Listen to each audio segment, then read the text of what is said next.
सर्वधर्मान् परित्यज्य मामेकं शरणं Vraj.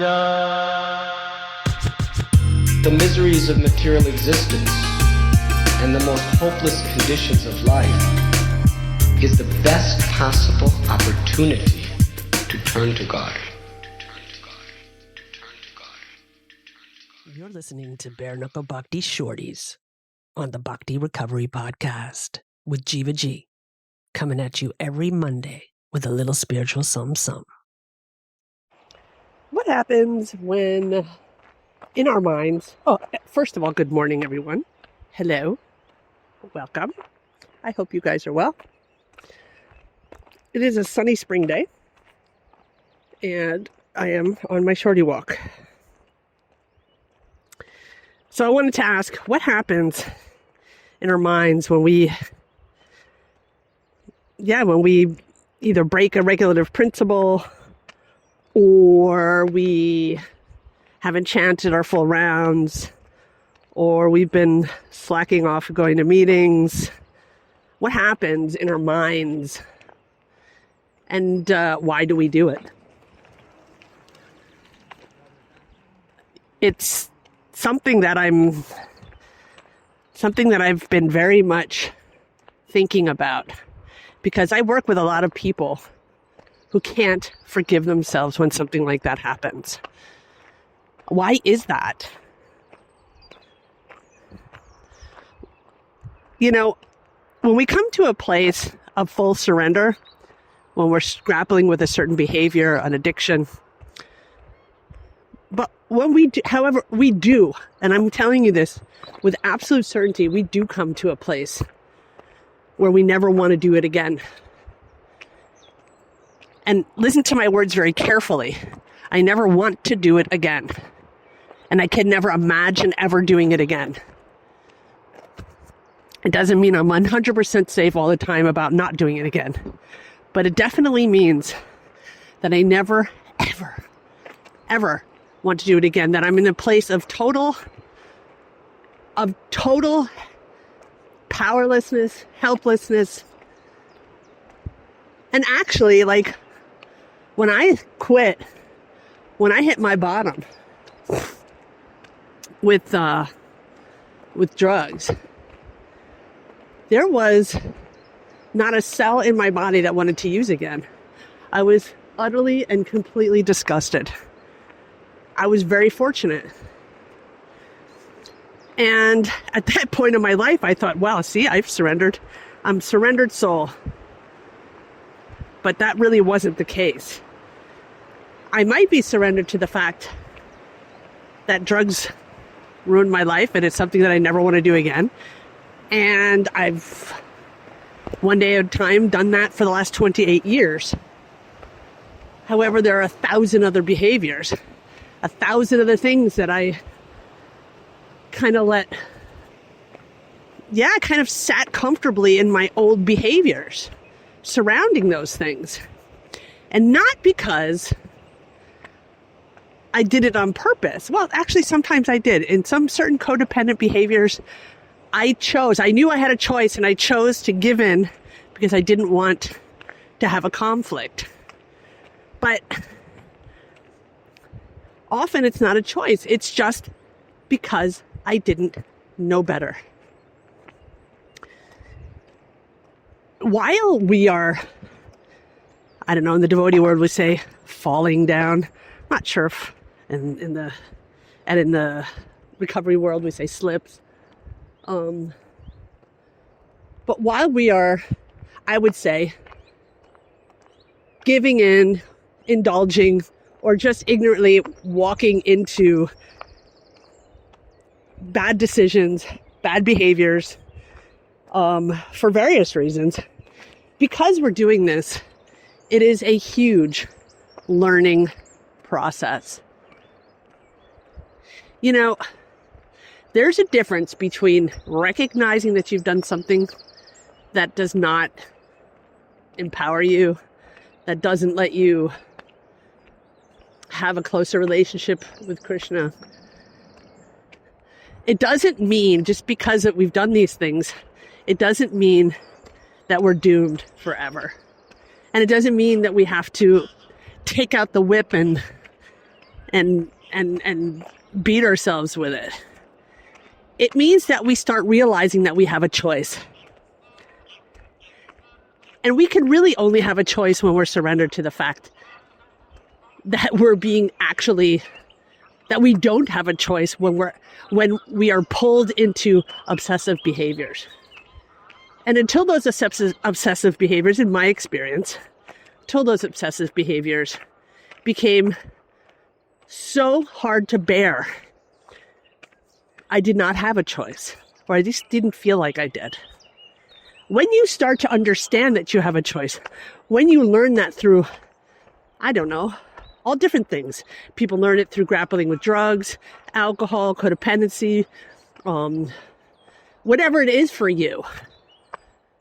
When we learn that, oh, we have a choice, we start to make those choices. And when we realize that we can exercise that, it takes us to another level. So often, while I was doing drugs and stuff, there was something way in the back of my head, especially at the beginning of doing my drugs, that I knew it wasn't a great idea. But it was deep ignorance. And by the time that I suffered the consequences when I was 28 years old, by the time that I suffered those consequences and got to a point of not having a choice of whether I'm going to do drugs or not, that was the point where I learned that admitting my powerlessness over this substance was crucial. That is the first step. I admit that I'm powerless over my addictions, associated behaviors, anortas, and through that my life has become unmanageable, whether that is an outside thing or an inside thing. I realized that often I knew I was powerless. I mean, for me, the drugs was a pretty simple thing. I mean, it was simple. Like, if you're doing heroin, your life usually becomes outwardly and inwardly very unmanageable very fast. So that was an easy admittance for me. However, when we're going into other areas, I would say, unhealthy behaviors such as codependency, whatever else it is, when I realized that I did have a choice, it was a very subtle thing. It was a subtle thing to be grappling with something and knowing, oh, if I am able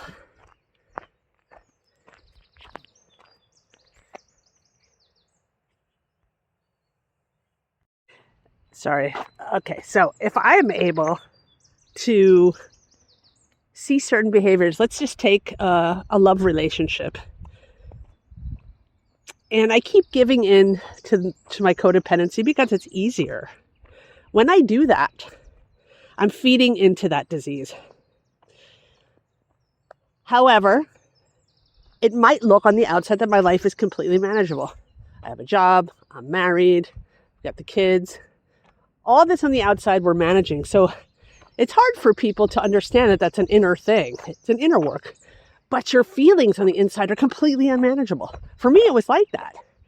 It was like, what's wrong? I quit drugs. I've got a good life now. I've got a husband, I got kids, I have a job, 2 cars. All of this stuff was like really just, and I was managing it pretty damn well, actually. But what I wasn't managing was my inside life. I knew that drugs were over and I never wanted to ever use again. But my codependency was out of control. And I couldn't manage it. I couldn't manage my feelings. I couldn't manage how I felt. I couldn't manage any of it. I couldn't make sense of it.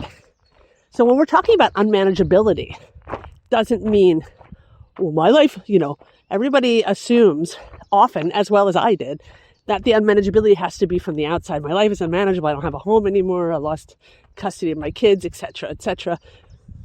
But the unmanageability could be your emotional world. And when that becomes unmanageable, some people learn how to make it look like it's okay on the outside, but they're dying on the inside because they can't make proper decisions and they can't act according to what they feel should be, according to what they feel is right, because we give in to our disease. Our unmanageability can manifest in so many ways. And this is the inner work. And funnily enough, this inner work for me can only be done by me showing up and doing it and then waiting for Krishna to give me the mercy of being free of these behaviors and not feeling guilty about it, not saying I'm a horrible aspiring devotee, I'll never make it. I have what I have, I've been given what I've been given, and that's just the way it is, period. This is the body I was given. That's the body you were given. The condition of that body is what we all wished for. We wished for this. This is what we get. That's very easy for me to accept because I take full responsibility and pray and hope for the mercy of Krishna to help me through this. I remember when I was young, I used to ask, my mom used to say stuff like, oh, I don't know, whatever. She would say, you have to do this, you do that, you're this, you're that. And my very first answer was, I didn't ask to be born. I hate being here. And it's your fault. You have to take responsibility because you gave birth to me. I really used to say this when I was young. And I truly, truly believed it. I thought to myself, hey, I'm here. This place sucks. I don't like it here. I don't like you, Mom. I don't like anybody. I don't like school. I don't like being in my body. This was something that I truly, truly, from the very, very, I would say the very core of my being, believed. And that's a bad place to be. I mean, I was a kid, of course, but, when you grow up and you still have that chip on your shoulder, it's not good. Because it becomes, all of my behavior became the fault of everything else. Well, I wouldn't behave like this because if the world wasn't like this, I wouldn't act like this. If politics didn't do this, when I started to become a teenager and more politically situated in certain ways, if the world wasn't like this, if politics weren't like this, I wouldn't have to live like this. If I didn't have such a terrible childhood, I wouldn't have to act like this. And now, being in Krishna consciousness, it's wonderful for me. I mean, there's a lot of learning in between then and now. But now, this is what I've been given. I have been told in Shastra that this is what I have asked for. This is my wish, to be in material energy. Now, I'm here to learn what I need to learn. And I'm going to tell you something. If I don't suit up and show up to those lessons, I'm going to have to come back again. And I don't want to do that. I wasn't lying, and I still feel the same way. Yes, life is a lot more beautiful than it used to be. And there's a lot of beautiful things here. But as soon as I indulge in those beautiful material things, those hurtful, sad, rage, all of that stuff comes in with it because of the attachment. However, I'm here. I don't blame my mother for giving birth to me anymore. I take full responsibility for this body that I'm in. And I will act accordingly, which means doing the work that I need to do in order to understand God's love and reciprocate. I'm not there yet, but I am showing up for the work. you know, everyone has their bodily disorders, mentally, physically, whatever it is. And we all have it for a reason. So having faith that this is, I have 100% faith. I have 100% faith that that is the absolute truth. And this is, for me, the best position to be in. And if I don't keep that in the foreground, if I don't keep that in my conscious mind on a daily basis, then again, I'm into this blaming and, well, if you didn't do this, then I wouldn't do that. I mean, that's really bad old behavior, you know, and all of us can fall into that. Well, at least I can, you know, especially dealing with institutions and stuff like that. Anyway, you guys, I hope I wasn't going on too much. I hope you got something from this. I am a little bit in an ADHD fog. It will pass. That's another condition that I have in my body. The ADHD fogs can be quite frustrating. And the side note on that is that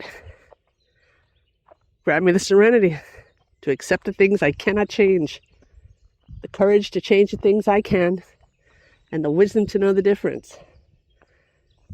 I don't want to fight it. The moment I fight, I'm like, I don't want to be in this ADHD fog now, then I'm discontent and irritable. If I just say, okay, it is what it is, I've got to work with it. I got to work around it. Get up, go outside, take your walk, do a shorty, see if it works. Actually, guys, this is the second shorty. The first one was crazy. I was trying to concentrate. But if I keep on keeping on, I'll find my thread. So thank you for having patience with me. And I love you all. Miss you. And I'm really hoping to see us grow as a Sangha together. Hare Krishna, my friends. Let me try to find here. I got a new phone, so I'm going to try and find the record button here. All right. Bye. Haribo. Thanks for listening. I hope you liked the Monday Shorties. Don't forget to check out our full-length episodes on Thursdays. If you like what you heard, spread the word. Peace out. सर्वधर्मान् परित्यज्य मामेकं शरणं व्रज.